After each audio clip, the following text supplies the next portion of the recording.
हाँ, वो मंडप से भागा है। एक मिनट सिंघानिया साहब, एक दूल्हे को पकड़ा है अभी हमने, शादी के मंडप से भागा है। हाँ, शेरवानी पहने हुए है। हाँ वही है। लेकिन ये बोलता है कि आप लोग बदमाश हैं, इसके लिए आपकी बेटी से शादी नहीं करेगा। भोसले, ये सिंघानिया की इज्जत का सवाल है। उसे पकड़कर उसी पुलिस स्टेशन में बिठा कर रखो। हमारे आदमी अभी जा रहे हैं, समझे? जी। नमस्कार इंस्पेक्टर साहेब। नमस्कार, कहिए। हाँ, सिंघानिया साहब ने हमको भेजा है। आपने जो दूल्हे का दुमका पकड़ कर रखे हुए हैं, उसी को हम ले जाने आए हैं। शिंदे, दूल्हे राजा को ले आओ।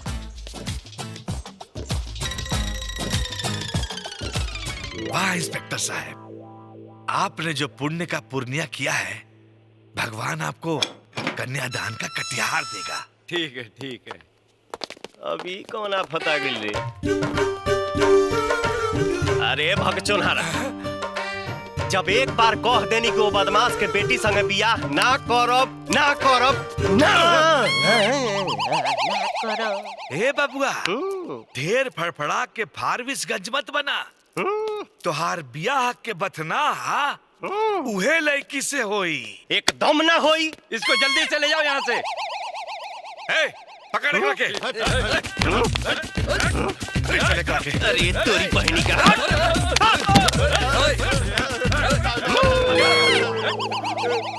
गन। पिस्टल। चला बाबू, एकर बढ़िया से कस के मुंह बांध के उठा के ले चला। जी।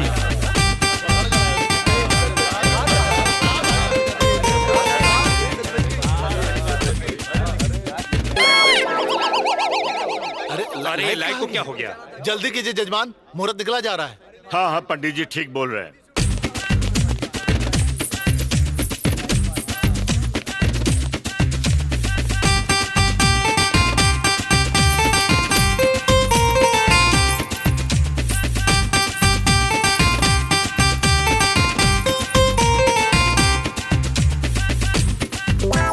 अरे कोई जनरेटर तो ऑन करो। जनरेटर के चक्कर में जजमान मुहूर्त ही निकल जाएगा।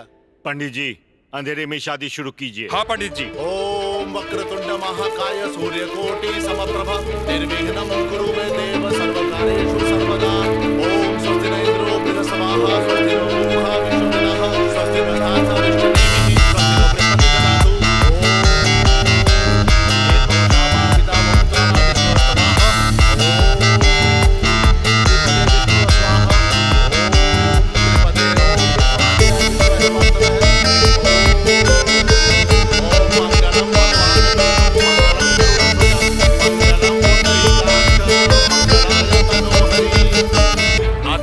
ग्रहण संस्कारम संपूर्णम।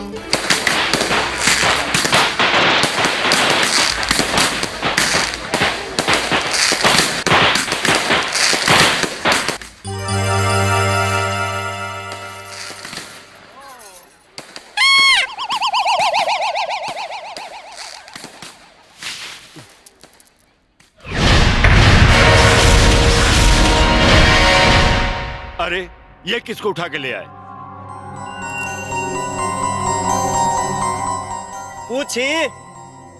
पूछिए लोगन से। अरे हम तो यहाँ आवे खातिर तैयारे न रही, बाकी लोग हमके बंदूक के नोक पर यहाँ उठा के ले आइले, तो हम सोचनी कि राम जी के ये मर्जी बा। चला बाबू। लेकिन तुम हो कौन? नाम राजा सिंह, ग्राम जुकोहरी, पोस्ट मौली घाट, थाना कृष्णगढ़, जिला भोजपुर, आरा, बिहार, पिन नंबर 802316। अरे तुमको डाक से नहीं भेजा जाएगा जो अपना पिन नंबर बता रहे हो। ये तो देहाती गंवार है। ए लड़के, एक गंवार होके तुम्हारी हिम्मत कैसे हुई सिंघानिया की बेटी से शादी करने की? बक मरते। पूछी अपना बेटी से, हम कब कहानी की इनका से बियाह करेंगे चाहत रही। ए पंडित जी जजमान। इसके उल्टे फेरे करवाओ, ये शादी टूटनी चाहिए। उल्टे फेरे से शादी नहीं टूट सकती जजमान। तो तुम क्या कहते हो? इस बुद्धू गंवार को मैं अपना दामाद स्वीकार कर लूं? नहीं पापा। हरगिज नहीं। एगो बात बताई, गुंडागर्दी से बियाह करवावल यहाँ के कोनो रस्म है का? ए, तुम चुप रहो। ए वकील, इधर आओ। जी सर। तुम खड़े खड़े मुंह क्या देख रहे हो? ये शादी कैंसिल करने का कोई रास्ता निकालो। रास्ता है सिंघानिया साहब, तलाक। ले ला ना तलाक। हम का कोनो लव मैरिज के लिए बनी जे रुआ बेटी के तलाक देवे में हमारा एतराज हुई? फिर भी तलाक इतनी जल्दी नहीं हो सकता भाई सिंघानिया साहब, इसमें समय लगता है। ए, रहता कहाँ है तू? 25 बार बताई, बताओ नहीं है ना? ग्राम जुकोहरी, पोस्ट मोहली घाट, थाना कृष्णगढ़, जिला भोजपुर, आरा, बिहार, पिन नंबर 802316। तुम मुंबई में कहाँ रहते हो? यहाँ हमारे को संगतिया रहेला, ओकरे पास रहे के प्रोग्राम रहे, लेकिन ओकर पता ठिकाना हमरा मालूमे नहीं खे। ऐसे सोचा था नहीं कि वापस लौट जाए। बिल्कुल भी नहीं। अगर तुम भाग गए तो हम तुमको ढूंढते रह जाएंगे तुम्हारा पिन कोड नंबर लेकर। ठीक कहा तुमने। ए लड़के, जब तक तलाक नहीं हो जाता तुम कहीं जाओगे नहीं। और सुनो, मैनेजर से कहो इस लड़के को बंगले में हिफाजत से बंद करके रखे, भागने न पाए। ये तो गड़बड़ हो गया। सड़क छाप लड़के के साथ लड़की की शादी हो गई। सिंघानिया साहब की बदनामी तो होगी ही, साथ साथ हमारी पार्टी का नाम भी खराब हो जाएगा। सर जी, किसी भी तरह से यह शादी टूटनी चाहिए, वरना अपोजिशन वाले अगले इलेक्शन में इसे मुद्दा बनाएंगे और पार्टी का नाम तो खराब होगा ही और स्टेटस भी गिर जाएगा। मैं जानता हूँ अब या तो तलाक होगा या सिंघानिया साहब को पार्टी से निकालना पड़ेगा। यस सर। राधिका, देख तू इतना परेशान मत हो, तुम्हारी बहुत जल्दी तलाक हो जाएगी उस जाहिल गंवार से। पर मैंने कब कहा कि मुझे उसे तलाक लेना है? लेकिन अंकल तो उसे बंगले में लेके आए हैं तलाक देने के लिए। सोनिया, चाहे वो जैसे भी है, अब वो मेरे पति है और हमने अपनी को साक्षी मानकर 7 फेरे लिए हैं और जिंदगी भर एक दूसरे का साथ निभाने का वचन दिया है। अब बबुआ, खाना के खलपुरा तो हो गई, आई रहल तोहार रूम के रसीदपुर। बाकी देख ला, जब तक राधिका के साथ तोहार तलाक ना हो जाई तब तक तू मजे के बजे पुरवे आराम करा। तोहर नाम कहा चाचा? गोपाल, गोपाल राय। देखो ये गोपाल चाचा, 5 दिन से दुल्हा के ड्रेस पहनले हम पगला गइल बानी। एने होने जेने तेने खुजली हो रहल बा। यदि तू कह तो खाली कछिए पसू जाई का? आई हो दादा, अरे नाक कटा जाई नाक। वक मर। नाक कैसे कटा जाई? कछी के भीतर नाक होला। हरिओम हरिओम हरिओम। अरे इतना बड़ा सिंघानिया साहब का दामाद आ कच्छी पहनी, छी छी छी छी। अरे नाइट सूट पहनल जाला यहाँ, बुझाइल? हाँ, एक काम करा, तू रुका, हम तोहरा खातिर कपड़ा भेजता नहीं है, ठीक ना? ठीक है, आराम करा।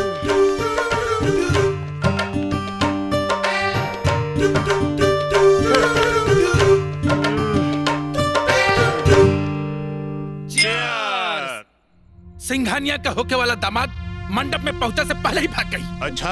और रास्ते पे चलत एगो आदमी के पकड़ के ओकर बियाह कर दियल गई। तो ओकर भाग्य त चमक गइल, लेकिन सिंघानिया त गइल। हाँ भैया, सिंघानिया का अब तक पगड़ी भी उछली और पार्टी से भी निकालल जाई। पार्टी से निकालल जाई तो ओकर ताकत जाई तेल लेवे, आ ताकत जाई तेल लेवे, ओकरा बाद हमनी ओकरा के कुत्ता के मौत मारब जा। न भौंक पाई न काट पाई। हीरा से बड़ा नगीना ना, और सरजू से बड़ा कमीना ना। ये सिंघानिया ता गइल। हाँ भैया, दुश्मन के बर्बादी के खुशी में आज हमनी के मिजाज टनटना जाए के चाहिए। हाँ, आज ता जशन होके दा।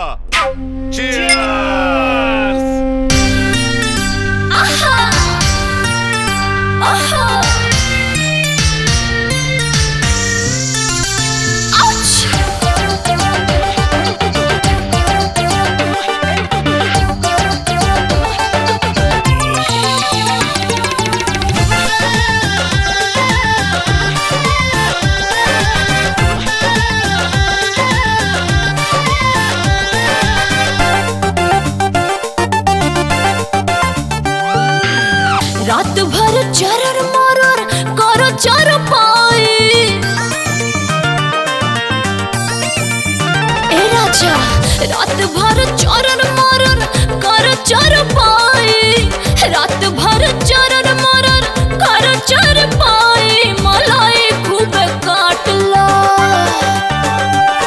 मलाई खूब काटला, ओढ़ के रजाई मलाई खूब काटला, डाल के रजाई मलाई खूब काटला।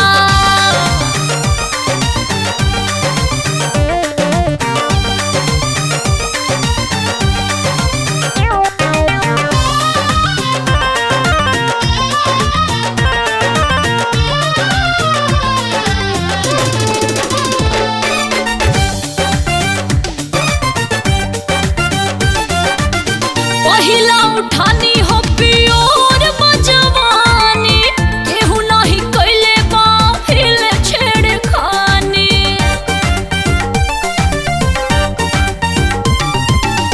नमुआ के अपने तू ठप्पा लगा दा, नस नस में हो राजा जोश तू जगा दा। चिकन बकलाई राजा बड़ा बिछलाई, चिकन बकलाई राजा बड़ा बिछलाई, मलाई खूब काटला, मलाई खूब काटला, ओढ़ के रजाई मलाई खूब काटला, डाल के रजाई मलाई खूब काटला।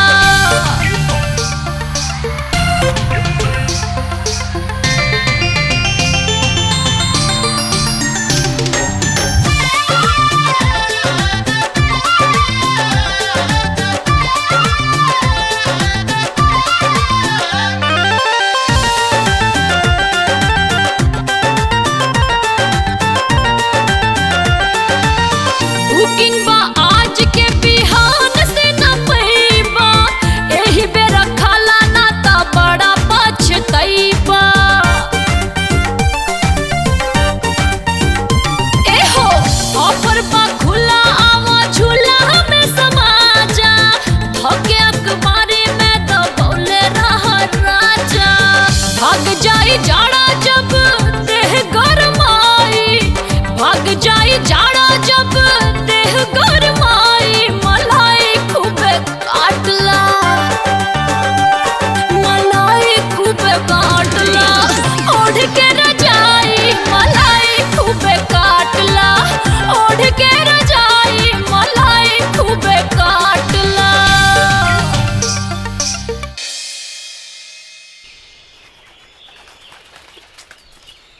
सुनिए मालिक, हम ही कहना चाह रहे हैं कि बांद्रा तालाब वाला बिल्डिंग कंप्लीट हो। अरे बाबुआ आवा तू हो नाश्ता कर ले। अब आग मर दे। क्यों, क्या हुआ? सिंघानिया साहब, धर्म करम भी कोनो चीज है कि ना? सुत उठ के गपा गप भोजन, ई कोनो बात भइल? हैं? तू कहे के का चाहत बड़ा? गोपाल चाचा, आज सोमवार ह, आ शिव जी के जल चढ़ौले बिना हम नाश्ता तो दूर पानी तक ना पिहिला। पता चलल है बगले में शिव मंदिर बा। हाँ।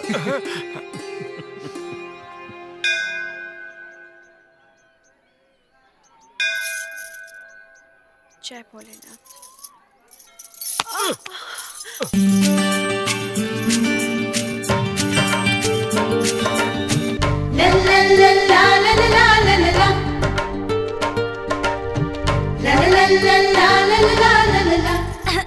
ऐसे कब तक रहने का विचार है?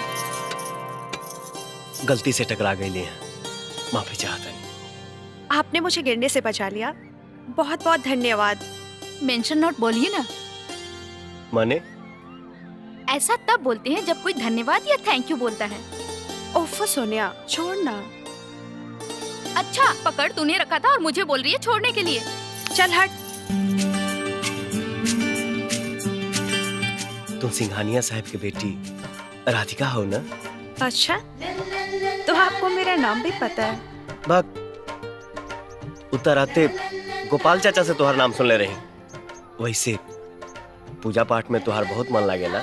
हाँ, इससे मन को शांति मिलती है। और आपको? हम तो आयल रहे भोले बाबा के जल चढ़ावे, लेकिन देवी के दर्शन हो गए।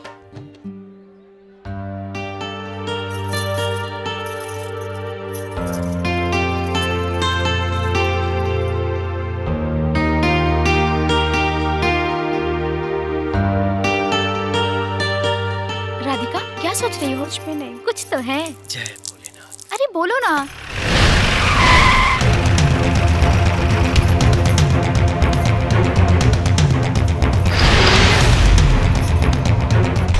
अरे ये तो सिंघानिया के बेटी है।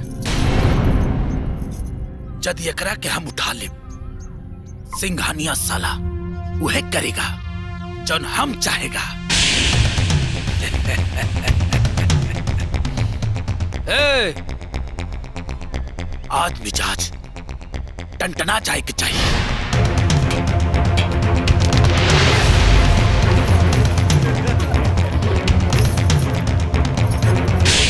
कौन हो तुम लोग? क्या चाहिए?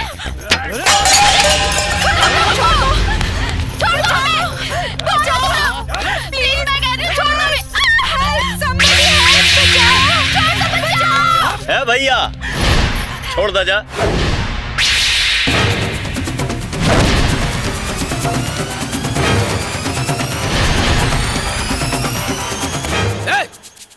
मारो साले को।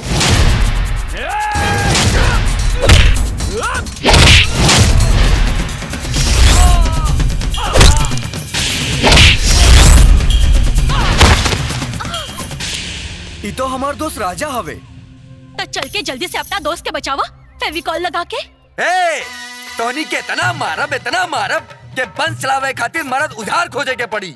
आ तुझे उन्ने बजावा, हम यहाँ बजावा तानी।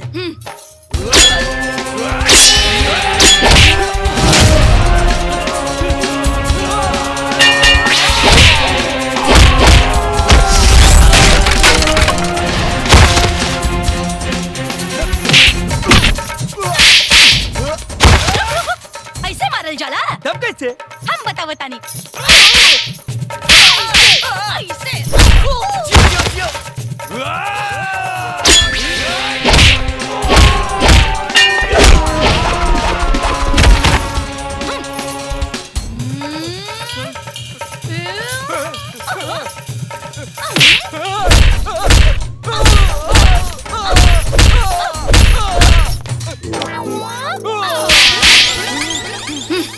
अब तू मार ला।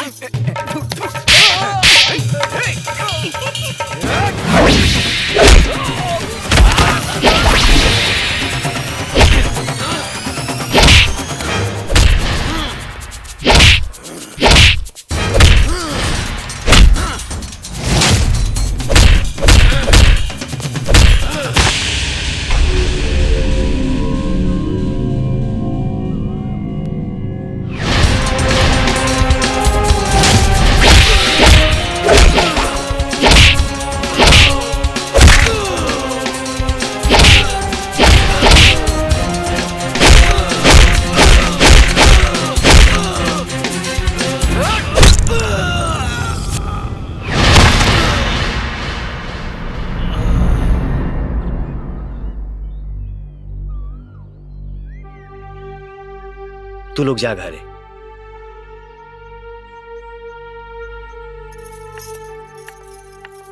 राजा, अरे भैया, तू यहाँ मुंबई में?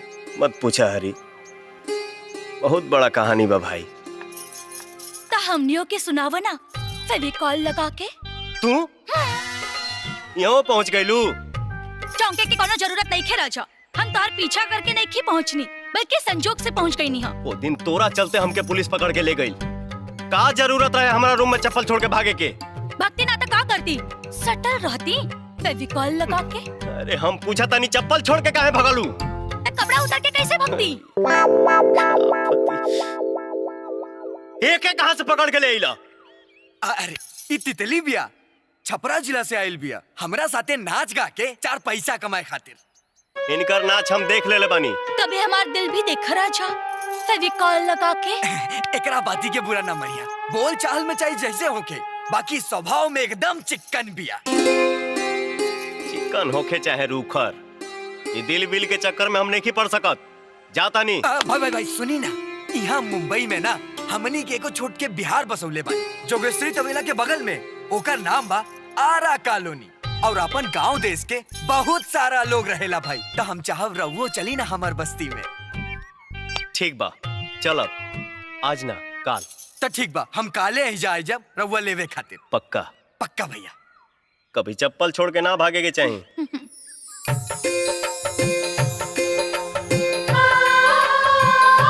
हम तो चप्पल छोड़ के भागल रहनी, तो दिल लेके भाग गए राजा।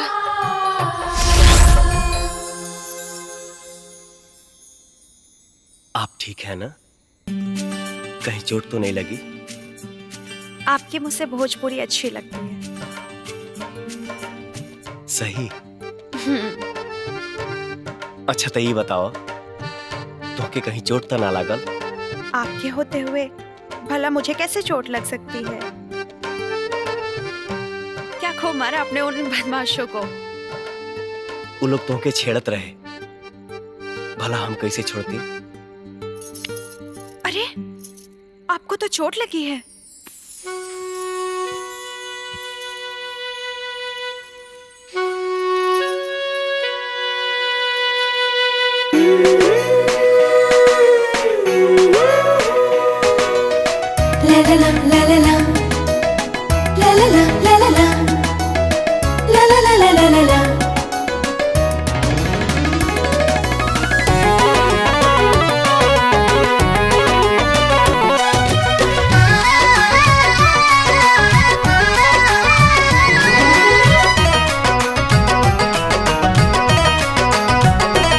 हे हो ब्यूटी के खजाना,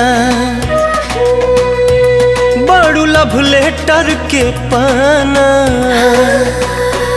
ए हो ब्यूटी के खजाना, बड़ू लव लेटर के पाना। मनवा लागे नहीं जब से दीदार भइल बा। ए जान हो तोहरा से प्यार भइल बा। ए जान हो सचहु के प्यार भइल बा।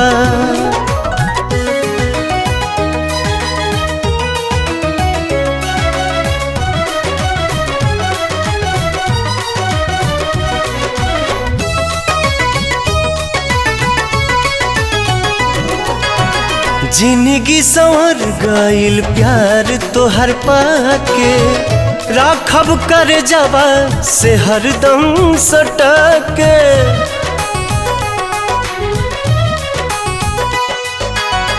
जिंदगी संवर गइल प्यार तोहर पाके। राखब कर जवा से हरदम सटके। पहिला बेरी के हुओ पे एतबार भइल बा। ए जान हो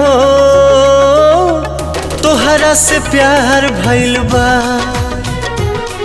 ए जान हो सचहु के प्यार भइल बा।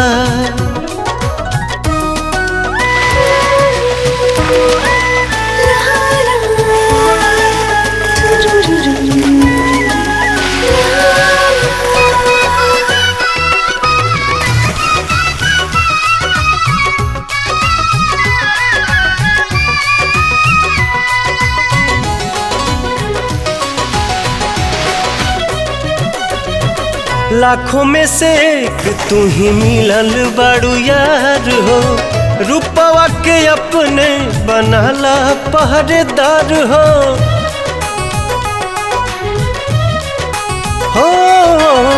लाखों में से एक तू ही मिलल बड़ू यार हो।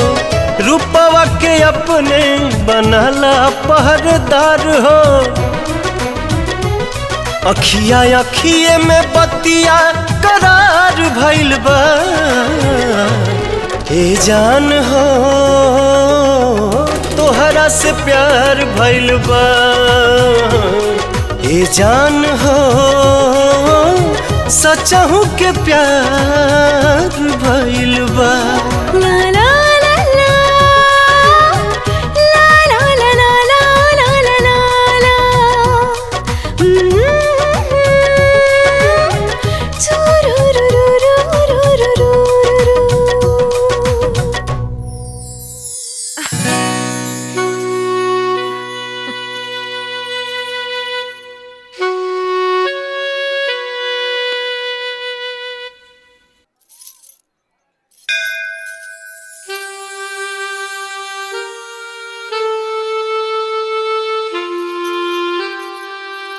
भैया तोहरे राह देखत रहनी है।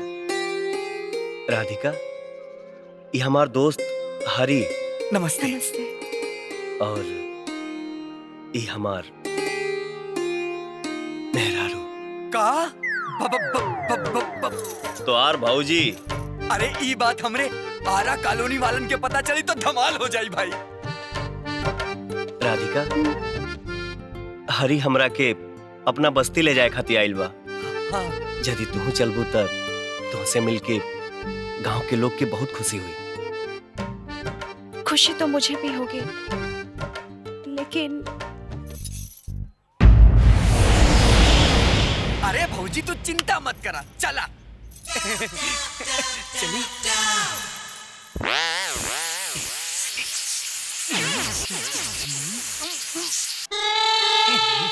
क्या हंस रहा है?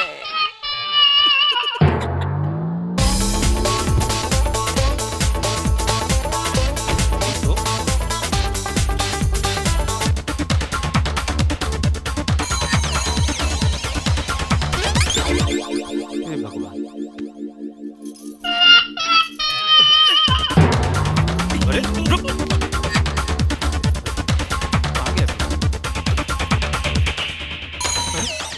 भगवान, ये भी पंक्चर।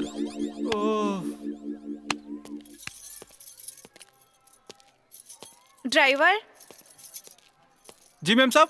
चलो घर जाना है। मैडम गाड़ी का 2 टायर पंक्चर हो गया है, पता नहीं कैसे। फिर घर कैसे जाएंगे? मैडम गाड़ी बनवाने में तो टाइम लगेगा, तब तक आप पकड़ लो टैक्सी और चलो आप, तब तक मैं गाड़ी बनवा के आता हूँ। ओके। जी।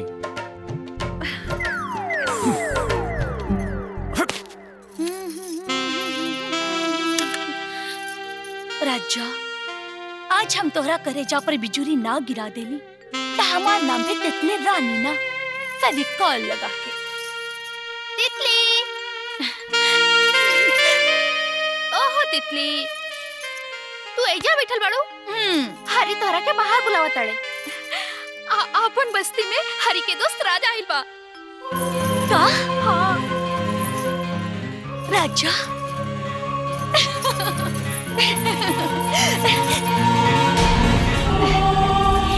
राम सीता की जोड़ी बनल रहे, जुग जुग जिए बिटवा। अरे वाह, कितना अच्छा जोड़ी बा। हे तिल्ली, ओन्ने का खड़ी बाड़ू हो, हेन्ने आवा।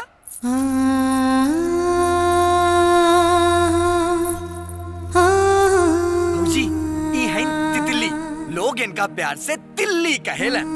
नंबर 1 के डांसर बाड़ी। और ई हैं राधिका, राजा भैया के पत्नी। हमनी के सौभाग्य बा, भैया और भौजी आज हमनी के बस्ती में आइल बाड़े। मौका भी बा, दस्तूर भी बा। भैया भौजी के खुशी में नाच गाना होके के चाहिए। ए तितली, आजू ले तो नाच गा के बड़ा जिला हिलौलू। आज ऐसा नाचा कि बस्ती का पूरा मुंबई हिल जाए।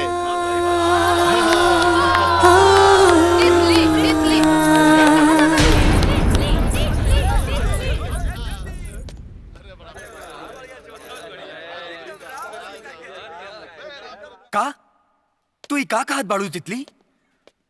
प्यार और राजा से? हाँ हरी, जब से हम राजा के देख ले बानी तब से ही हमरा प्यार हो गई। सपना से निकल के हकीकत में आवा। तोरा के पता होके के चाहिए राजा के बियाह हो चुकल बा। जब प्यार भइल तब ये बात कहाँ पता रहे। अब तो पता हो गई ना। अपना दिल के समझावा। जे बीत गई से बात गई। बाहर बस्ती के लिए तोहार इंतजार करत बाड़न, तोहार नाच गाना देखे खातिर। ना हरी ना, हम नहीं की नाच सकत। फटल करेजा गावे गीत, दुख सहे के यह बरीत। हमनी के तई काम हवे नाच नौटंकी कई के दूसरा के मनोरंजन कईल। आपन दुख दर्द के हमनी के कोनो कीमते नहीं के। यही से आज तोहरा के गावे के पड़ी, नाचे के पड़ी। चला कह देनी ना। हाँ, हम ना गायब। तू जा यहाँ से। जैसन तोहार मर्जी।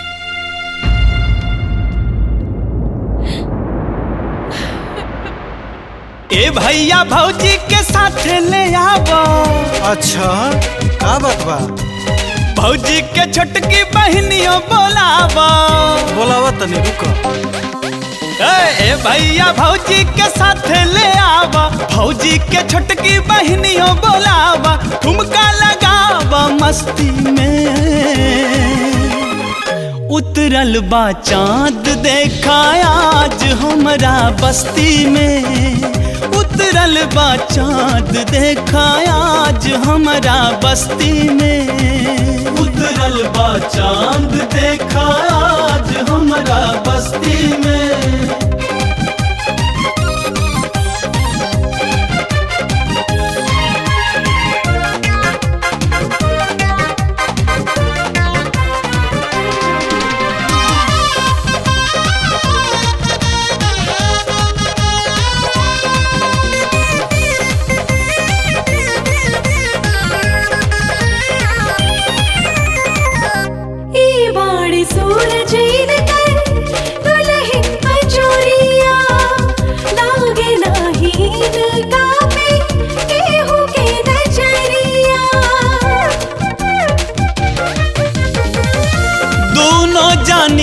सुनार लागेला सुरतिया, लागताटे जैसे देवी देवता के मूर्तिया। बड़ा भाग्य ऐसन बनेला कोनो जोड़ा। साचो में केहू नहीं ज्यादा बाटे केहू नहीं थोड़ा। एकदम ठीक बोला तारू। बड़ा भाग्य ऐसन बनेला कोनो जोड़ा, केहू न ज्यादा बाटे केहू न थोड़ा, ऐसन आदा बा दोनों हस्ती में।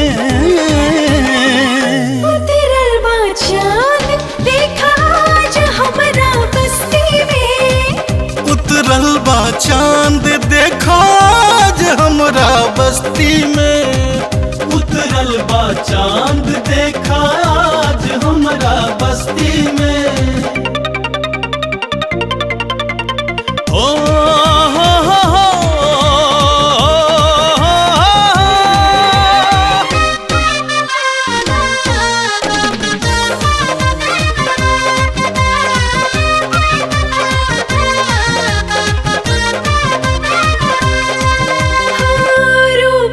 जवाब के ना दोनों जवाब हाँ, बगिया में लागे जोड़ा खिलल गुलाब हाँ। इतना दुलार हमके दिहलाए भाई, रउआ लोग के प्यार हम ता कबो ना भुलाई। मौसम सुनहरा दोबारा ना आई। ठीके कहता रहे भाई। उछल उछल के नाचता भाई। अच्छा मौसम सुनहरा दोबारा ना आई। उछल उछल के नाचता भाई, अरमान दिलवा के कश्ती में। उतरल बा चांद देखा आज अपना बस्ती में, उतरल बा चांद देखा आज हमरा बस्ती में, उतरल बा चांद देखा आज हमरा बस्ती में, उतरल बा चांद देखा आज हमरा बस्ती में।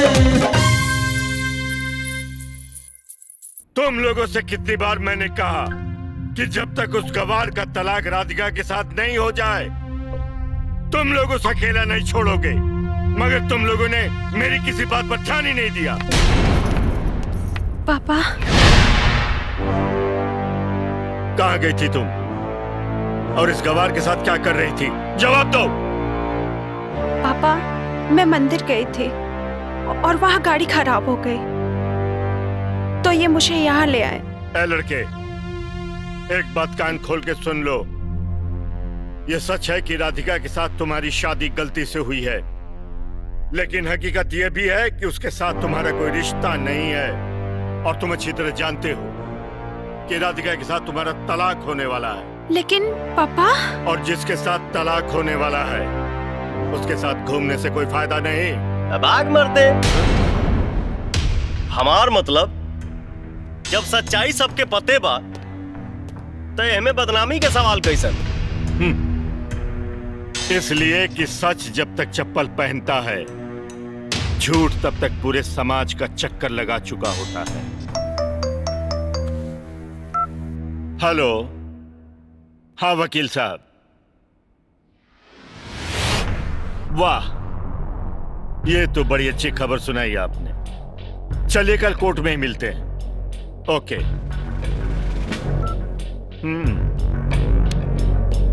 बहुत बड़ी खुशखबरी है। वकील साहब का फोन था, कह रहे थे कि तलाक के सारे कागजात तैयार हो चुके हैं।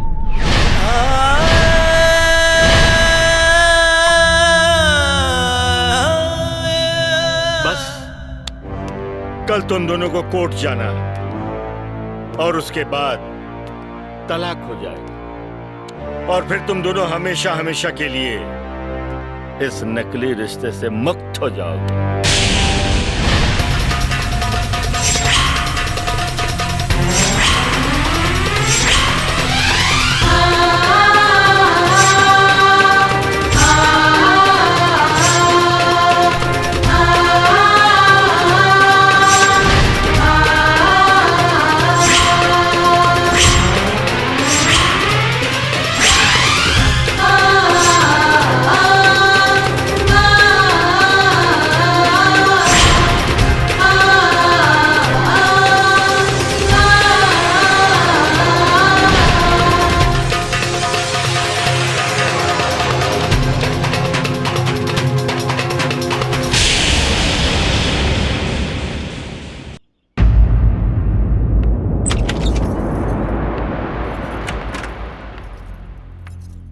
तलाक के पेपर तैयार है, कल सुबह कोर्ट में जाना है।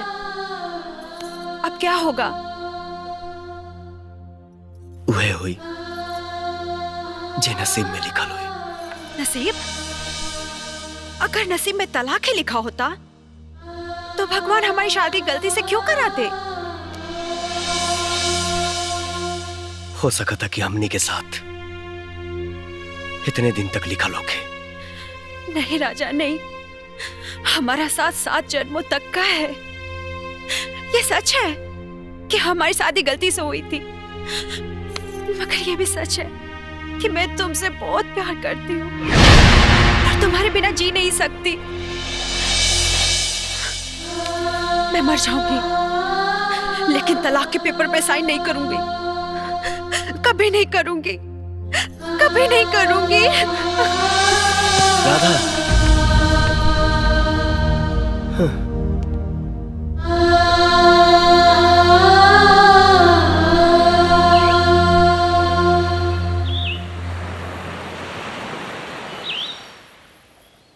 हाँ वकील साहब, हमें मालूम है।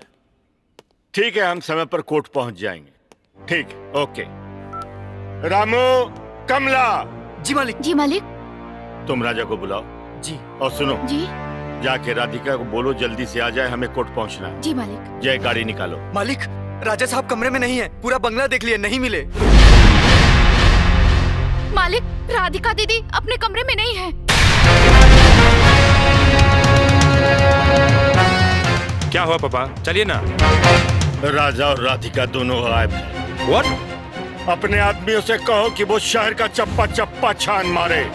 मुझे वो दोनों चाहिए, किसी भी कीमत पर। जी पापा। चलो भाई। ये हमारी इज्जत का सवाल है। बच के कहाँ जाएंगे?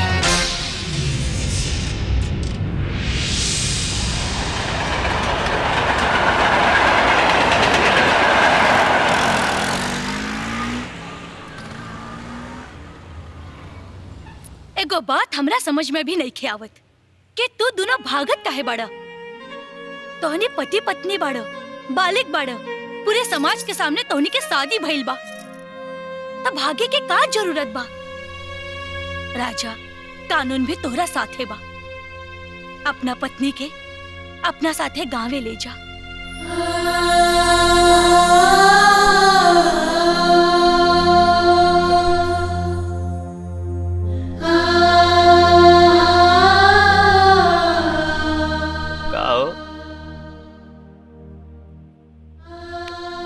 राम जोकहरी, पोस्ट मौली घाट, थाना कृष्णगढ़, जिला आरा, भोजपुर, बिहार, पिन नंबर 802316।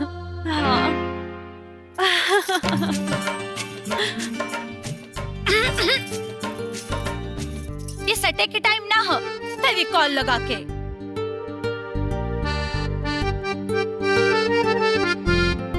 चली अब जल्दी से पटना एक्सप्रेस पकड़े और निकल जाइए अपना गाँव में। ठीक कहतिया।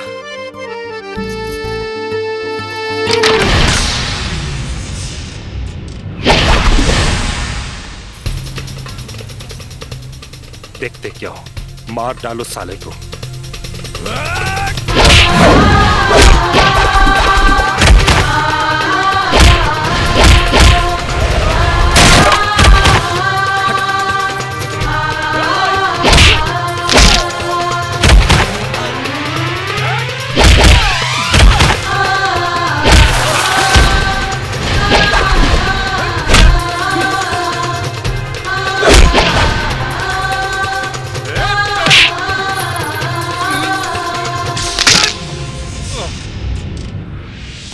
सार हवे, सारे बन के रहो।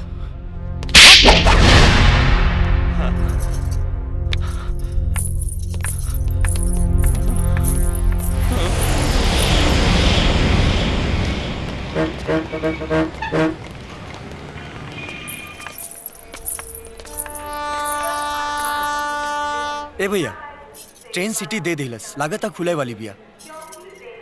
राजा के ख्याल रखिए।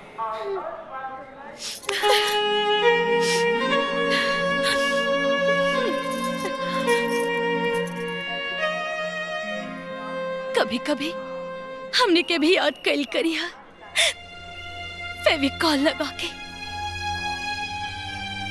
तोहरा लोग के ये एहसान हम कबो भुला नहीं की सकत। जल्दी चला भैया, ट्रेन खुल जाई। हाँ।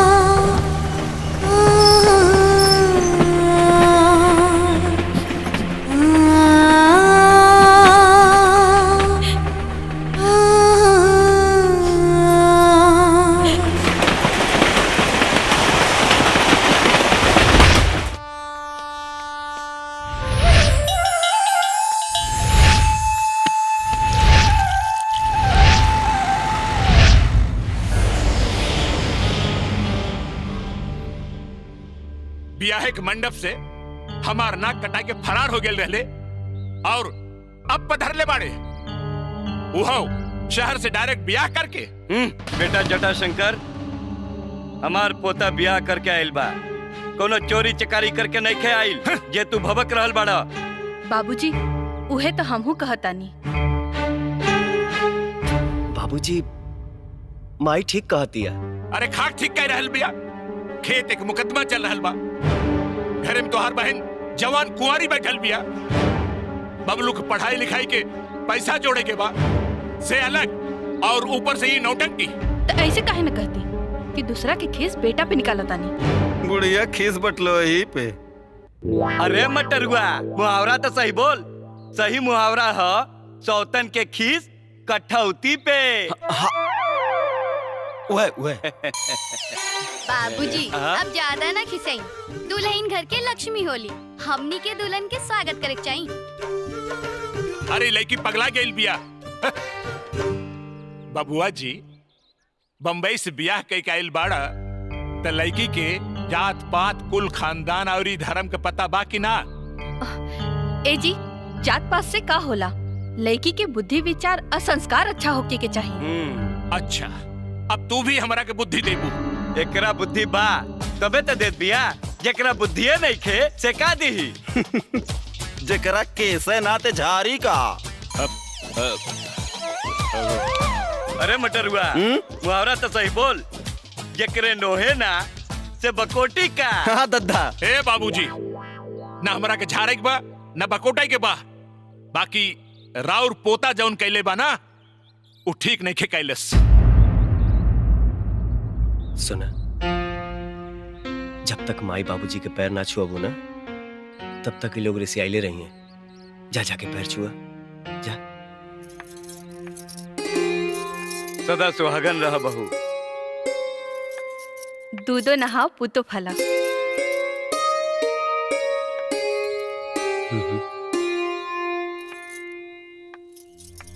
हाँ हाँ ठीक बा ठीक बा।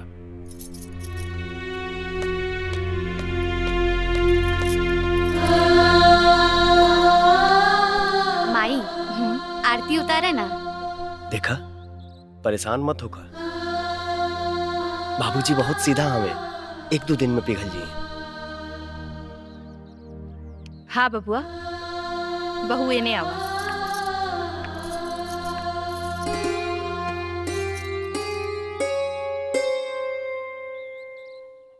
भैया भाभी टकाटक बाड़ी, माइंड ब्लोइंग।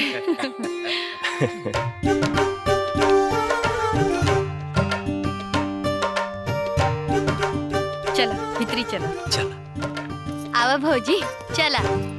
चला बेटा।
तो तुम दोनों ने छुपाया है उन दोनों को। अब सच सच बता दो वो दोनों कहाँ हैं, वरना तुम लोगों को अच्छी तरह मालूम है ये पूरा मुंबई शहर हमारे नाम से कांपता है। देखिए, हमार गल चिकन जरूर है, बाकी हमार अकल ना चिकन है ना किस्मत। इसीलिए तो आज तक हम लोग को चिकन काम किए ही नहीं, और जो भी कुछ किए आप ही किए। अपन बिटिया के बियाह किए और हमसे पूछ रहे हैं बेटी दामाद कहाँ गया। चुप रहो। कैसा दामाद? मैं इस शादी को नहीं मानता। लेकिन कानून तमानेला फेविकॉल लगा के। कानून? कैसन कानून है बाबूनी? कानून के कोइलवार साहब पाकट में लेके पहलेजा घाट घूमेलन। ए लड़की, कान खोल कर सुन लो। हमने अपनी जिंदगी में 2 चीजों का हिसाब कभी नहीं रखा, टेंडर में बोली और गुस्से में गोली। और इस बात को गिदड़ भभकी मत समझना। अब सच सच बता दो वो लोग कहाँ हैं? राजा के गांव। कहाँ है उनका गांव?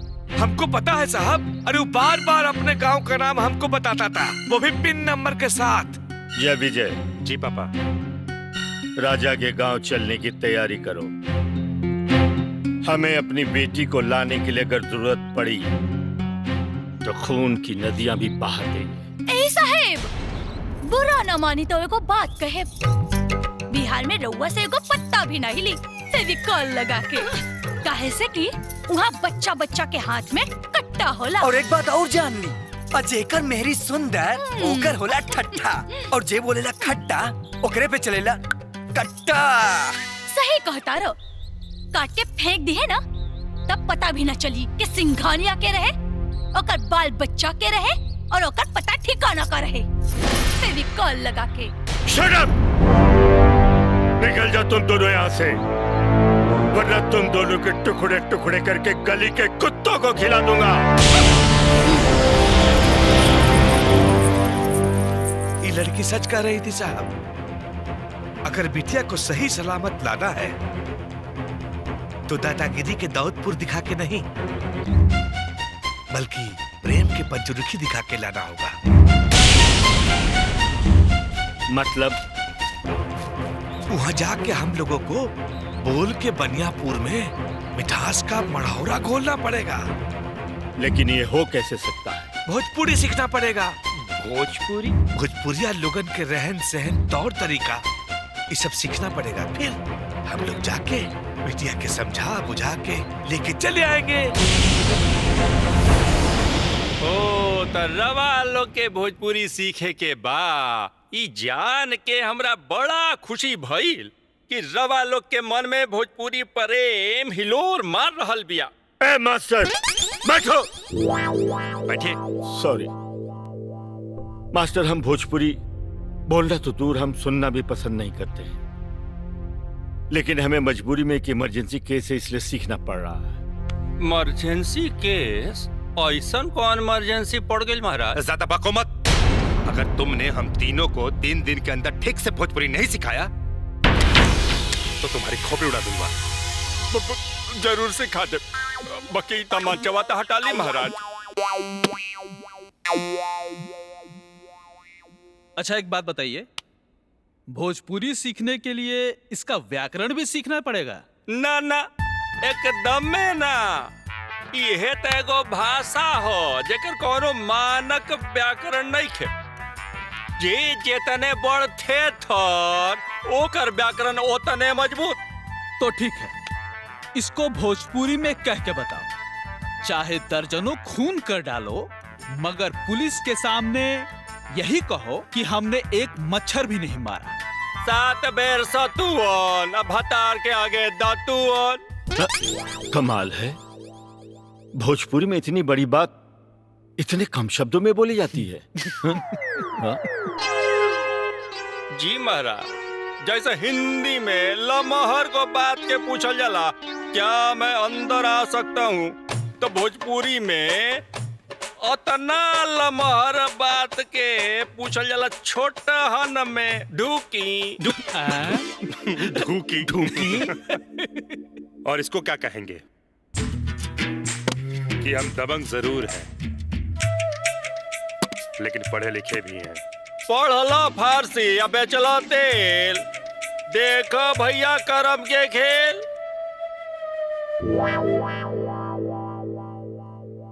और अगर रास्ते में अगर टॉयलेट लग जाए तो उसे क्या कहेंगे?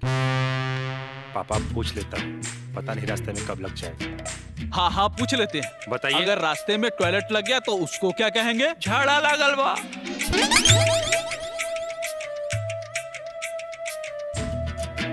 झाड़ा लागल बा। झाड़ा लागल बा। जी बिल्कुल सही। मास्टर एक बात बताओ, इसको भोजपुरी में क्या कहेंगे? कि अपने घर में जो करना हो करो, मगर दूसरे के घर में करने के लिए 5 बार सोचना पड़ेगा। अपन घर हग हग भर और दूसरा के घर में थू कहूं में डर।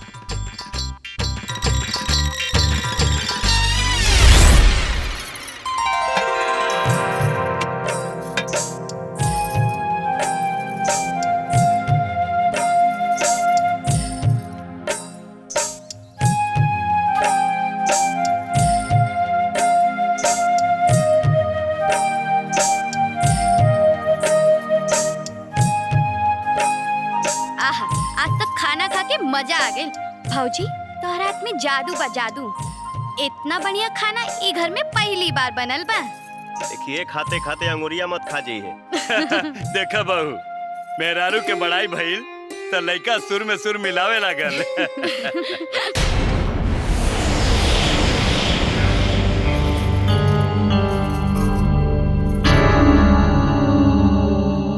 केस की का भेल जी? बोली ना।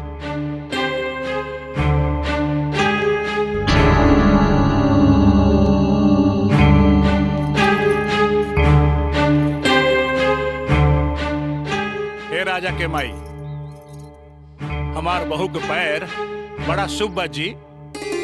खुश रहा बहू, सदा सुखी रहा। अरे अरे हमनी के मुकदमा जीत गई जा। सच? हाँ सच। भगवान से ये प्रार्थना बा कि उनकर कृपा इस परिवार पर सदा बनल रहे। अरे दुल्हन, तू भोजपुरी जाने लू? जानत त ना रहनी हा, लेकिन इनका संगे धीरे धीरे सीख गई नी। इस परिवार के प्यार पावे खातिर हम कुछ भी कर सके नी।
होठवा रसीला भइल रसदार, सबका से नेक बाड़ू धनिया हमार। हाँ, होठवा रसीला भइल रसदार, सबका से नेक बाड़ू धनिया हमार।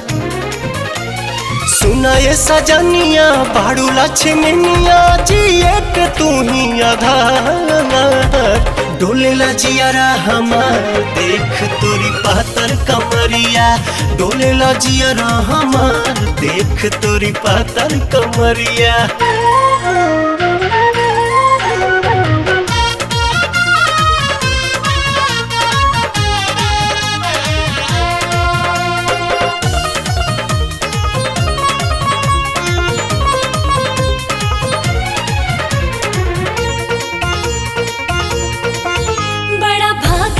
जलवा सिन्होरा होके नाचे मगन मन मोरा, सारा दुनिया के हम ठुकराइब, हमर घरवा बनल तोहर कोरा। रूप लागेला सुनर सलोना, हमरा हिस्सा में मिलल बसोना। खूब चमकाता घरवा आंगनवा, जगमग लागे कोना कोना, जगमग लागे कोना कोना।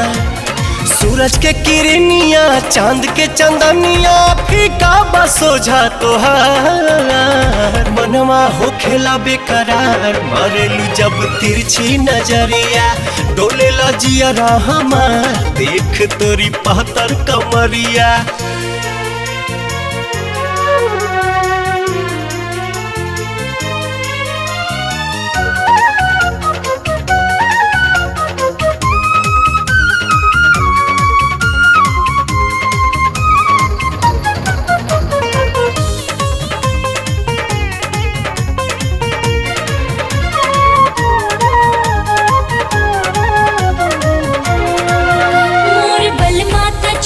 छबीला लागे अखियां गजब के नसीला, साथ कबो भी छूटे न पावे, हम सपनों में सोचत रहीला।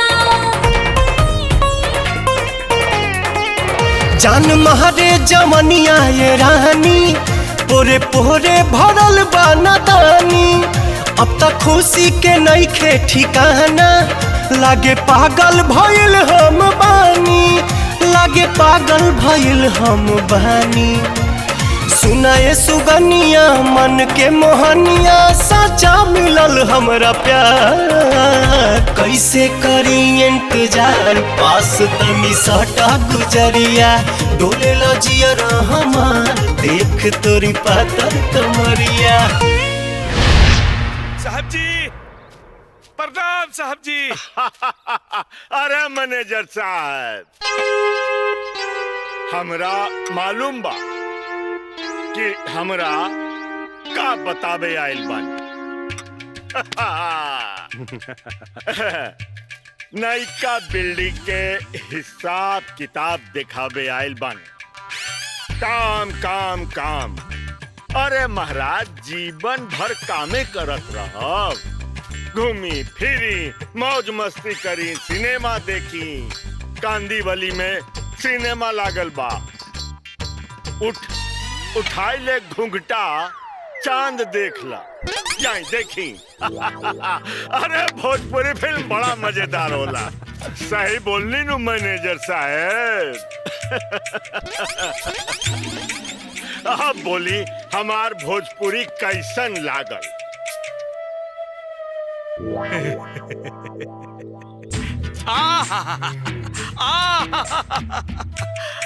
राउर गप के गाजीपुर सुन के हमार हृदय के हाजीपुर में आनंद आ गई सरकार, आनंद आ गई।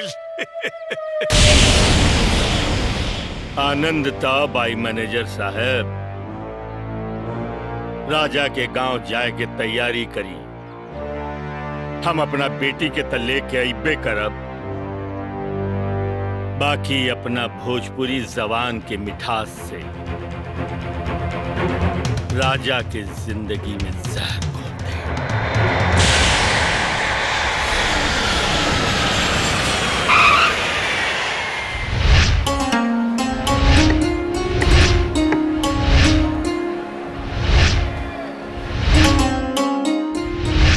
अरे रघुवीर चाचा, राउर घरे पतो नइखे आइली, साक्षात लक्ष्मी आइल बड़ी, साक्षात लक्ष्मी। हमनियों के पता बा, पर बात का भइल? अरे गांव में सरकारी अस्पताल के मंजूरी खातिर सरकारी ऑफिस के चक्कर लगावत लगावत हमर जूता खिया गइल, बाकिर मंजूरी ना मिलल। लेकिन ई राधिका बहू डिप्टी कलेक्टर से मिल के ना एके हफ्ता में ई काम करवा देली। अरे भाई तो पतो के कर बिया है? चुप करा।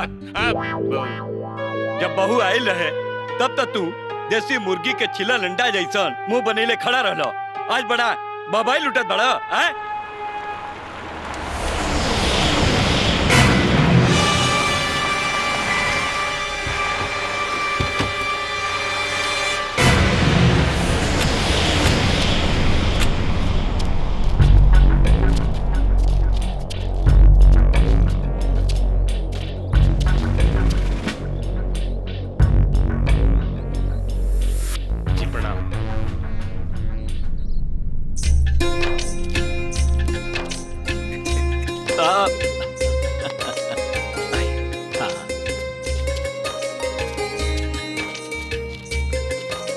बाबूजी जी प्रणाम। प्रणाम। ये दादाजी जी प्रणाम। और ये मुखिया जी प्रणाम। हमारे छोट भाई और ये सिंघानिया साहब।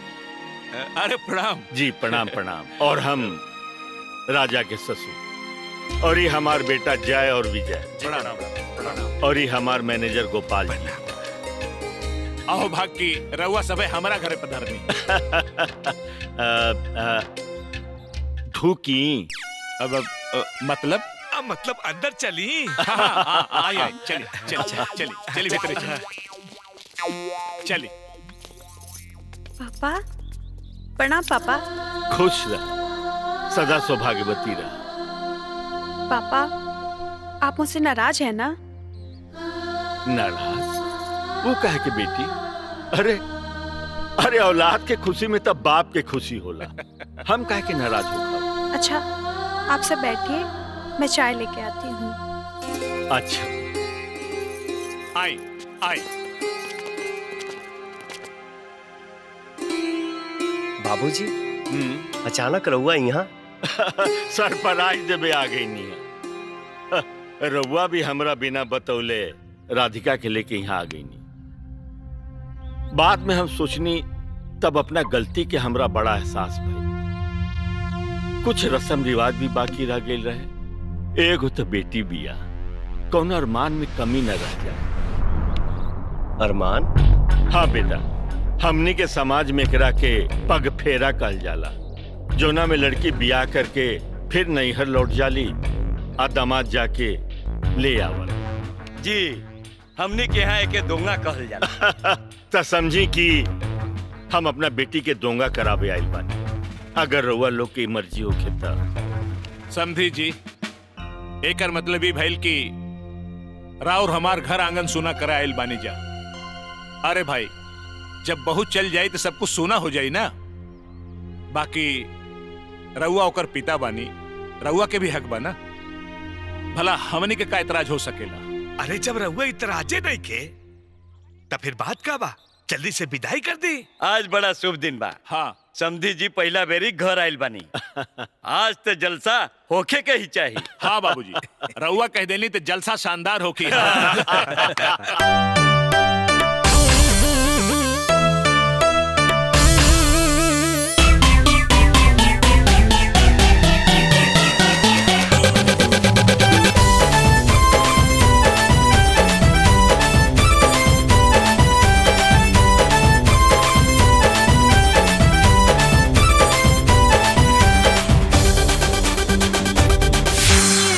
बड़ा भाग्य घर आइले समाधि बहुनवा।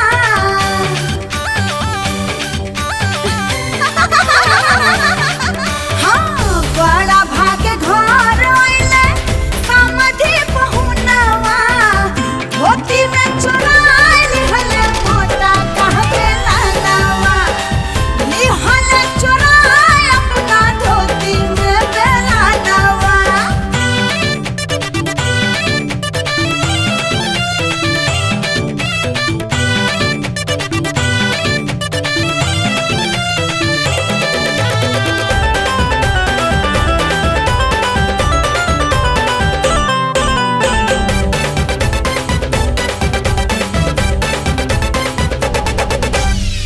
नाश्ता में पूरी तारा कारी देहल जाई।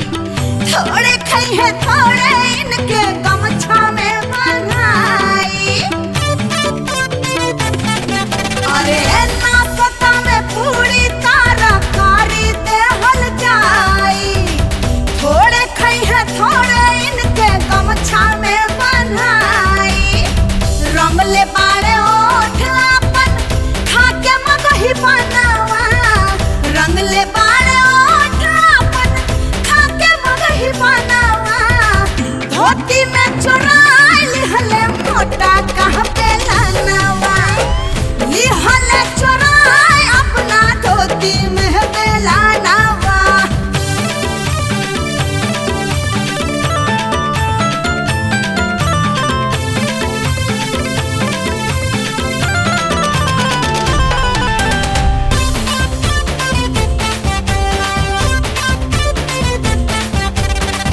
धोती कुर्ता पहिन के बनहले बड़ा ठाट हो। एने ओने ताका तारे आँखियाँ उलाट हो। आय हाय, धोती कुर्ता पहिन के बनहले बड़ा ठाट हो। एने ओने ताका तारे आँखियाँ उलाट हो। करे लागल कह इनके आवत अंगनवा। करे लागल कह इनके आवत अंगनवा।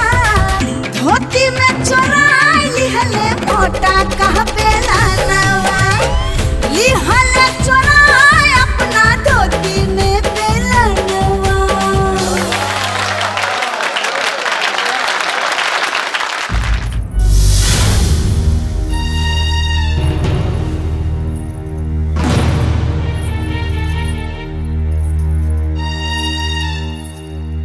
हमार करेजा, इतना टेंशन में गए बाड़ू? अरे तोहके तो आज और खुश होके के चाहिए। तुहार बाबूजी तोहके विदा करा के ले जाए आइल बाड़े। ये बात के तो चिंता हमरा खाए जा रहल बा कि पापा अचानक से यहाँ आ गइलन। न जाने काहे बहुत डर लागत बा। एमे डरे के का बात बा? तुहार पापा बिल्कुल बदल गइल बाड़े। बिटिया के जुदाई उनसे सहल ना गई। देखलू है ना, शहरी से गंवई बन गई और हमनी के भाषा भी सीख लेलन। कुछ भी हो, हमरो के छोड़ के कहीं ना जाए। हम कुछ दिन बाद मुंबई आके तो के ले आइब ना। नहीं, रोहा हमरा संगे चले तबे हम जाए, ना तो ना।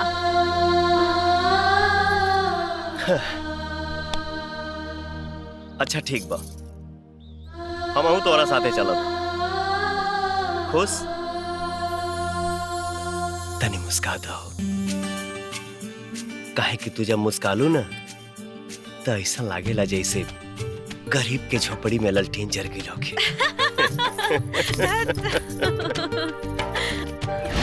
त्योहार बीत जाए, लड़की फिर वापस आ जाए। ठीक बा।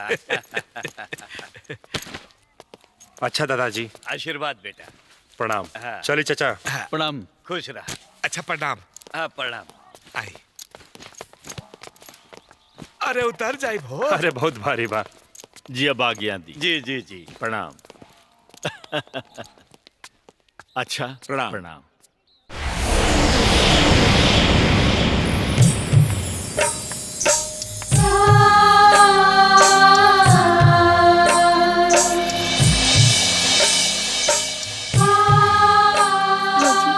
जल्दी आई है।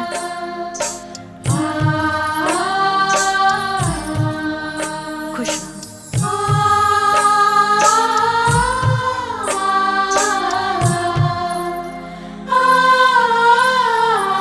सदा सुहागन रह बहू, सदा सुखी रह बहू।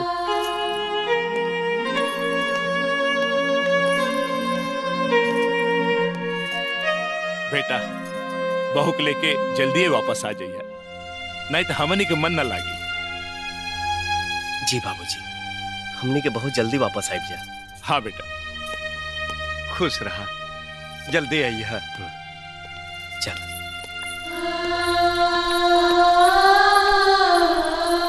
भैया भाभी बाय बाय।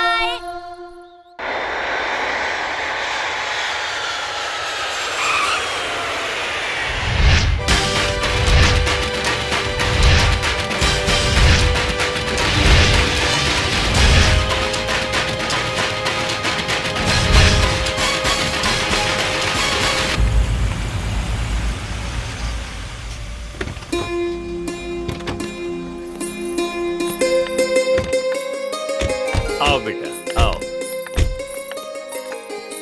आजा बेटी। नमस्ते वाली। नमस्ते दीदी। नमस्ते दीदी। कमला, हाँ? अंदर ले जाओ और आइए गाड़ी से दीदी। सामान जी, निकाल मालिक। लो। आओ बेटा। राजा बेटा, अरे हम तुम्हारे गांव गए, तुम्हारे माता पिताजी ने बड़ा आदर सत्कार किया।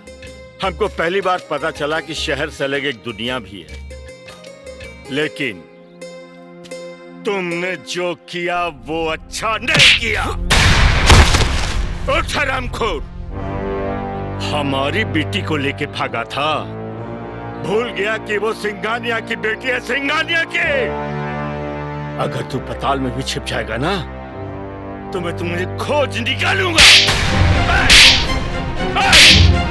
पापा, पापा प्लीज, पापा प्लीज राजा को छोड़ दीजिए। पापा ले जाओ उसको कमरे में बंद करो। पापा प्लीज, दीदी प्लीज चलिए। पापा प्लीज राजा को मत मारिए। पापा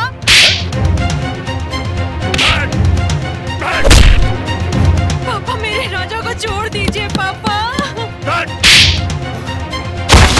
पापा प्लीज दरवाजा खोलिए। तो रहुआ यही खातिर अपनापन के दिखावा करके गांव से हमनी के यहाँ लेके आईनी। हाँ, एक बात रहुआ भूल रहल बानी, राधिका हमार मेहरारू हिया। लीजिए सर।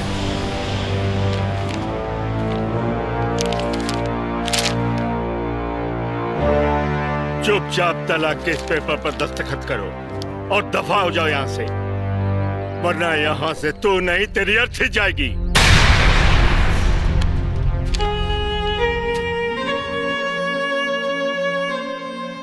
चाहे रहुआ हमार जान ले ली, बकीर हम साइन ना करब, तलाक नहीं दे सकत।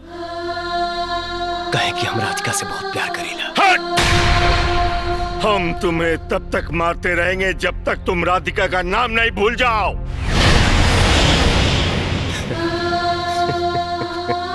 सिंघानिया साहब,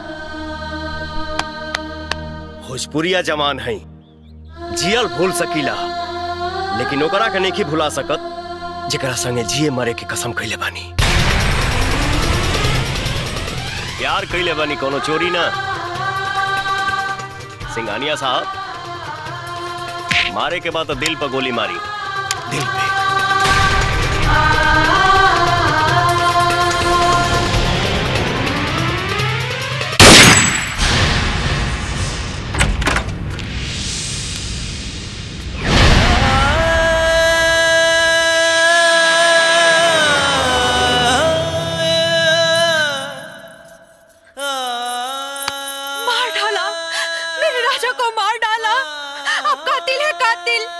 मुझे भी मार डालिए।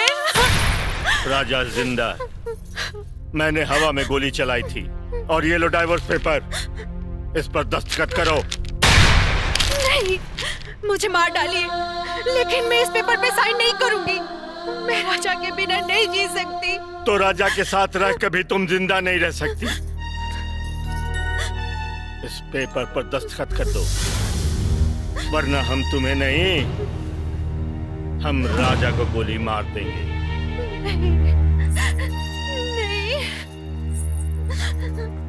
हाँ, अभी इसी वक्त हम राजा के हाथ पैर बांध कर लोकल ट्रेन के आगे फेंक देंगे।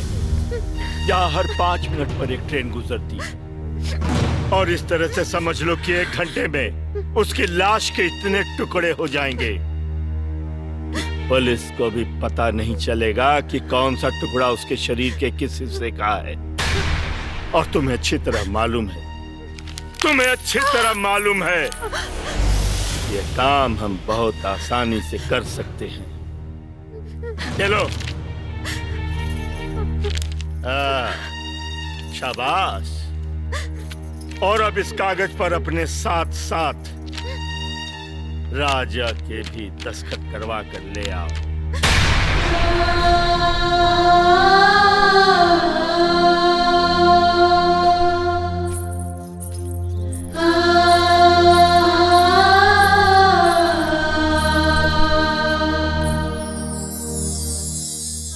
तू एक पेपर पे साइन मत करिए।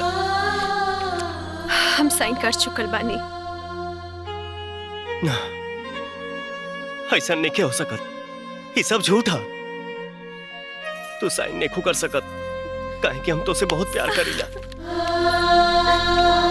और यदि लोग हमके मारे के चाहता ना, तो हम मारे खातिर तैयार बानी।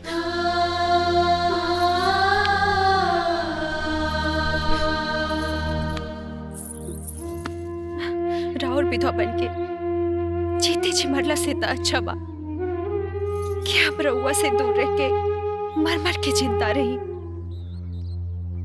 रउआ हमरा से दूर जहां भी कहीं जिंदा रही, हमरा संतुष्टि त रही कि हमनी के प्यार त जिंदा बा। और फिर एक न एक दिन वो भगवान के भी तरस जरूर आई और आपने के मिलन जरूर हुई।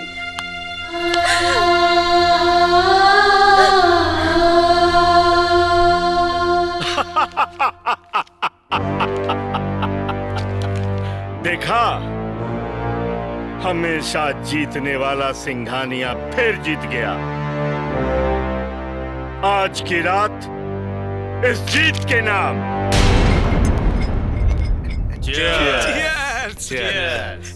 मुबारक हो सिंघानिया साहब, आपने अपनी बेटी का तलाक करवाकर पार्टी की छवि को खराब होने से बचा लिया। अगर ये तलाक नहीं होता तो अपोजिशन वाले इसे मुद्दा बना सकते थे। ठीक कहा। सिर्फ जाम ही टकराना है या फिर कुछ और भी बंदोबस्त है? अरे आपके परेशान होए के कोनो जरूरत नहीं है साहब। ई खुशी के मौके के खातिर हम 2 बनारस से आइटम बम ले आइल बानी। सामई रंगीन बाटे, मौसम हसीन बाटे,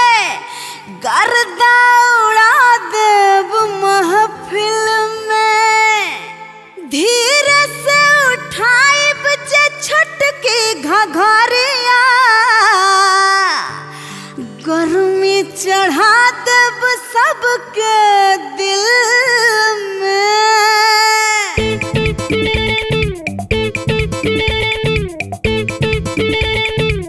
ए हो फूल झरी बोला बोला ना ए हो उड़न परी कहा एने आवा ए हो फूल झरी उड़न परी अखिया तनी मिलावा हमरी लेला हो तुमका तनी लगावा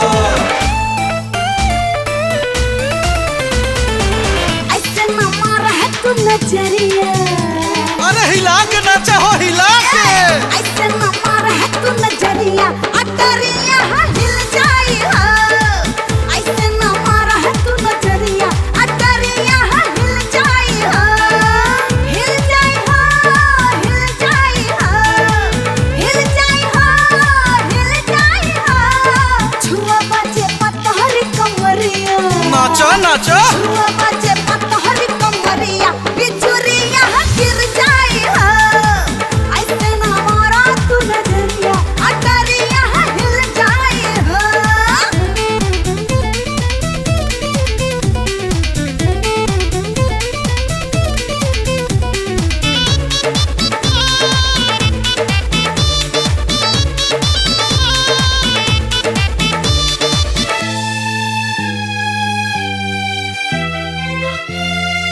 हो रोकले रोकला नहीं प्रेमी के प्यार हो काहे खाती लोग तब बनला दीवार हो जन्मो जन्म के ई नाता तुर देला काहे विधाता नैया के नैया बीच धारा में डुबोला काहे भगवान तब किनारा बनला दुखवा के दिन हमरा भाग में लिखाए दिल के सपनवा कुली लोर में धुआए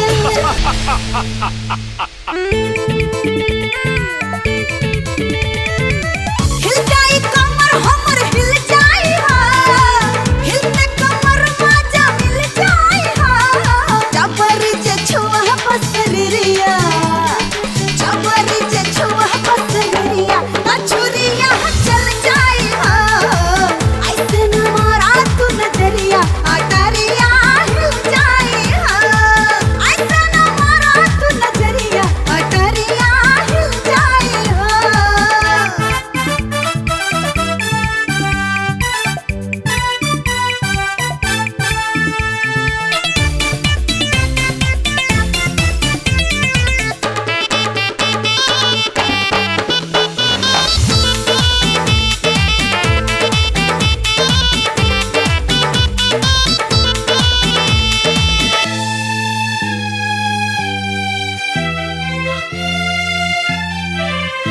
लागी नहीं छूटे रामा प्रीत के बंधनवा सजनी के बिना कैसे रही सजनवा उहे तबाड़ी हमर जान हो उनके में बसेला परान हो खेला दीवाना दिल बड़ा ही संजोग से केहू के प्रीत काहे बचना ही लोग से मोहब्बत पे मारे लोगवा नफरत के छुरी मजा कवन पावेला बढ़ा के दिल के दूरी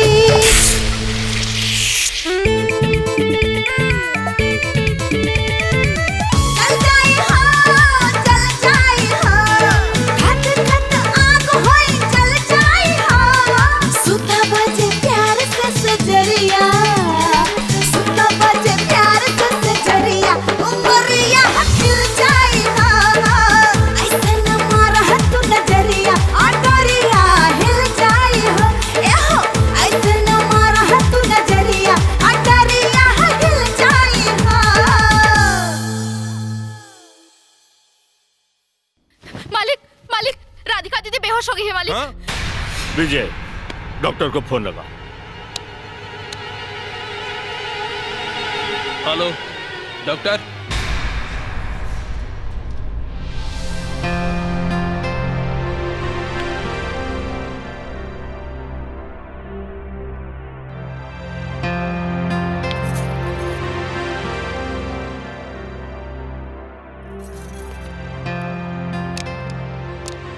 मुबारक हो सिंघानिया साहब, आपकी बेटी माँ बनने वाली है। क्या? जी।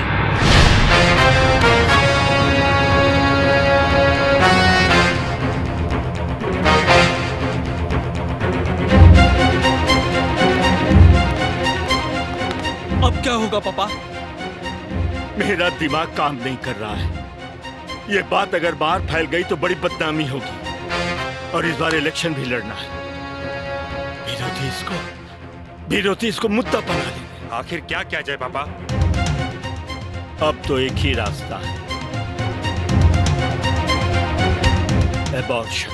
नहीं नहीं, ये मेरे राजा की निशानी है, इसे मुझसे कोई नहीं छीन सकता। अगर आप लोगों ने जबरदस्ती की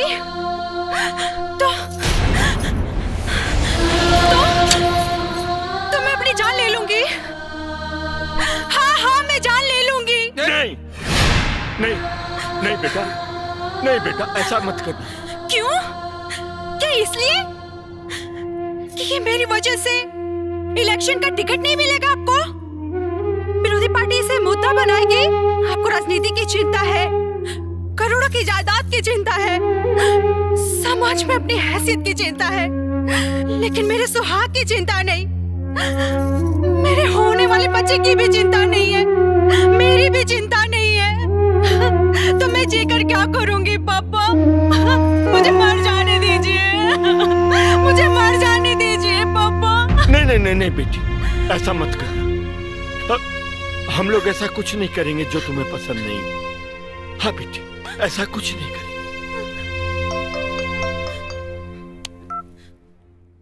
हेलो हेलो सिंघानिया साहब। खुराना साहब नमस्ते। नमस्ते सिंघानिया साहब, आप इसी वक्त पार्टी के हेड ऑफिस में आ जाइए।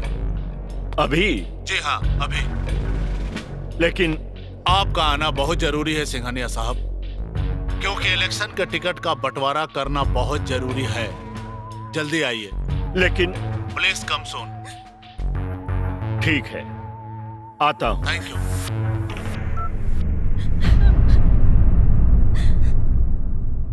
राधिका का ख्याल रखना। जी पापा।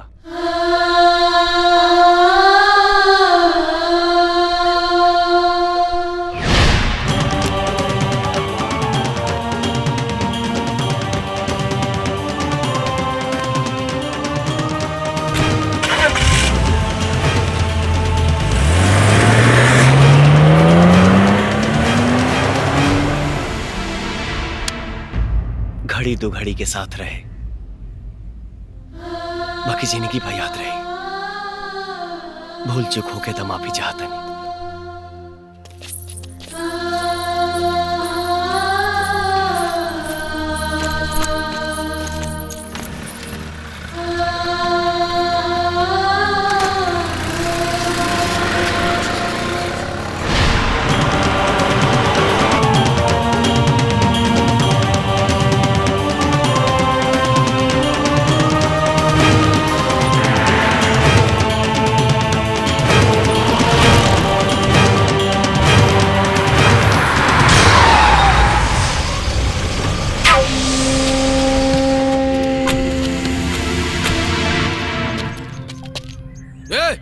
बाहर निकल, ना तो यक्का गोली में तोर मिजाज टनटना जाई।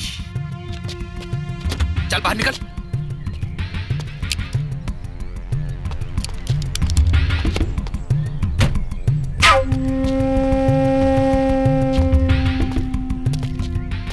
सरजू यादव नाम है हमार। जेंगा हीरा से बढ़ के नगीना ना होला, ओंगा सरजू से बढ़ के कमीना ना होला।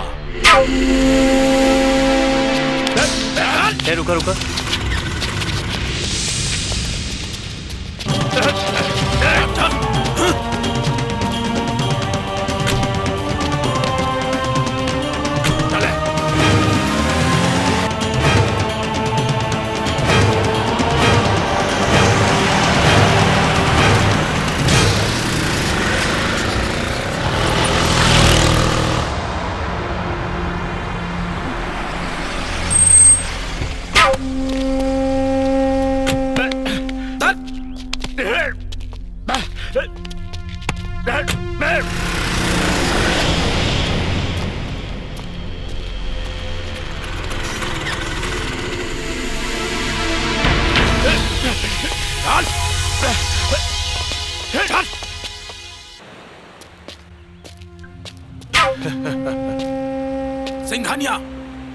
आज हम तुम्हारी ऐसा सेवा करेंगे कि तुहार मिजाज टनटना जाएगा।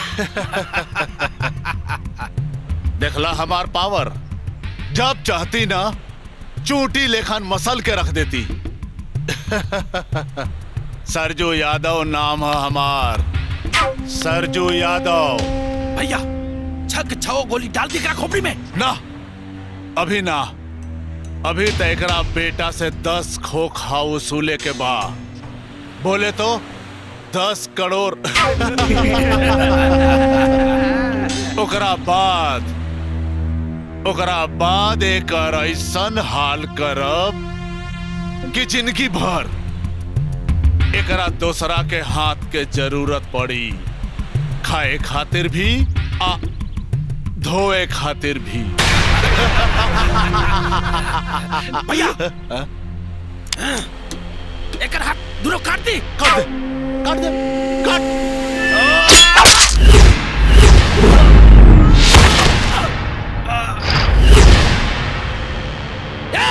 मारा संसार के।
बोल सिंघानिया,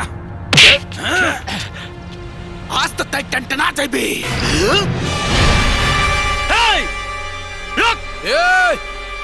तू आगे मत बढ़िए, नहीं तो आज तू भी टंटना जाइबे।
करा, कोई भागने ना पाए।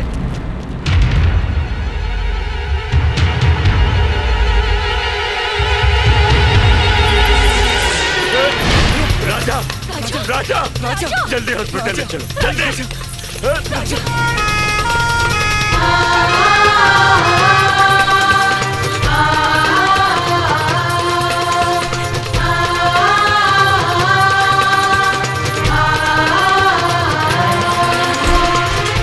Very serious.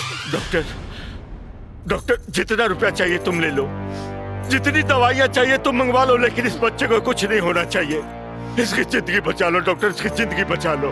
देखिए आप परेशान मत होइए, मैं पूरी कोशिश करूंगा। इन्हें अंदर लेके आओ फास्ट।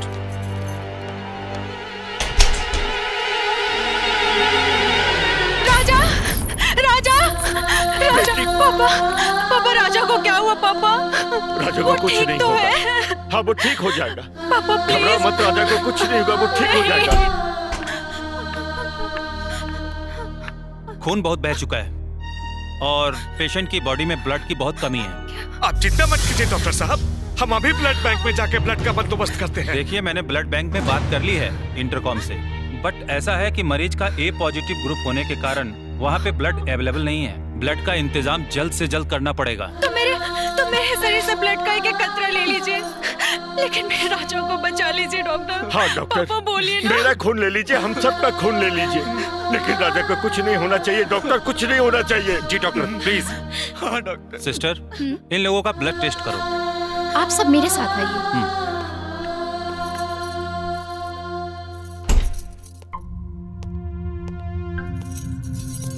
सॉरी सर, किसी का ब्लड ग्रुप मैच नहीं कर रहा है। डॉक्टर सिंघानिया साहब का ब्लड ग्रुप मैच कर गया। Very good. सिंघानिया साहब आप अंदर आइए। घबराओ मत बेटी। भगवान राजा की रक्षा कीजिए।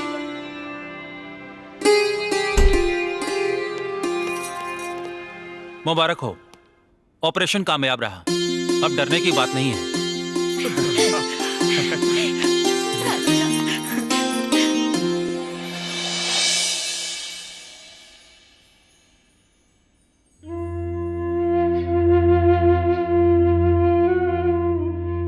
जाए की इजाजत चाहता नहीं, लेकिन जाए से पहले कुछ कहा। भगवान सबके एक जैसन बनौले बाड़े, लेकिन इंसान आपस में एक दूसरे के नाम दे देले बा। हिंदू, मुस्लिम, सिख, ईसाई, मराठी, बिहारी, गुजराती, पंजाबी, अरे सबके सीना में एक ही जैसन दिल बा।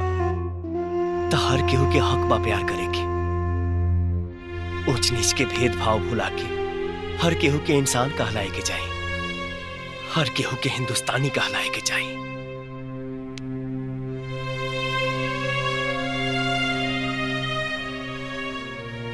हमके लागत है कि हमार भाषण कुछ लंबा हो गई। खैर, गलती सलती होके तो माफी चाहता नहीं। राजा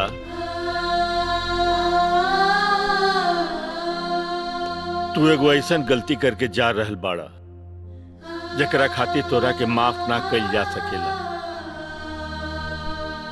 अरे ऐसे बढ़ के गलती का हुई कि अरे तू अपना मेहरारू के छोड़ के जा रहल बाड़ा। राजा अरे तू तो हमारा आंख खोल देला। अब चाहे सौंसे दुनिया हमार दुश्मन हो जाए, अके हम तोरा के अकेले ना जाए दे, अकेले ना जाए दे। अरे तू तो ई घर के दामाद बाड़ा और ई घर के दामाद रहबा, हमेशा रहबा।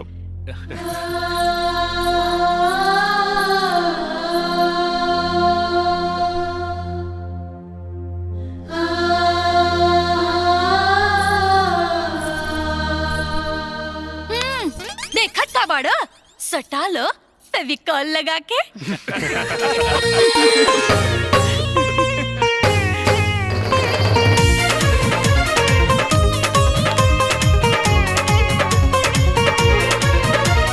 होठवा रसीला भइल रसदार, सबका से नेक बाड़ू धनिया हमार। हाँ होठवा रसीला भइल रसदार सबका से निक बाड़ू धनिया हमार सुनाए सजनिया बाड़ू लक्ष्मनिया जिए के तू ही आधार डोलेला जियारा हमार देख तोरी पातर कमरिया डोलेला जियारा हमार देख तोरी पातर कमरिया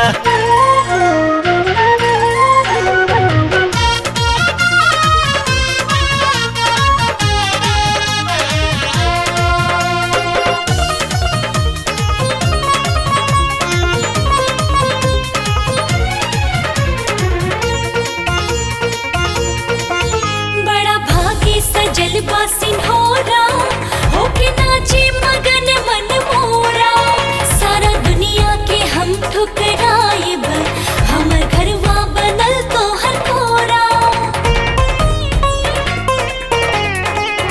रूप लागेला सुनर सलोना हमरा हिस्सा में मिलल बसोना खूब चमकाता घरवा अंगनवा जगमग लागे कोना कोना जगमग लागे कोना कोना सूरज के किरनिया चांद के चंदनिया फीका बसोझा तोहार मनवा हो खेला बेकरार मारेलू जब तिरछी नजरिया डोलेला जियरा हमार देख तोरी पातर कमरिया।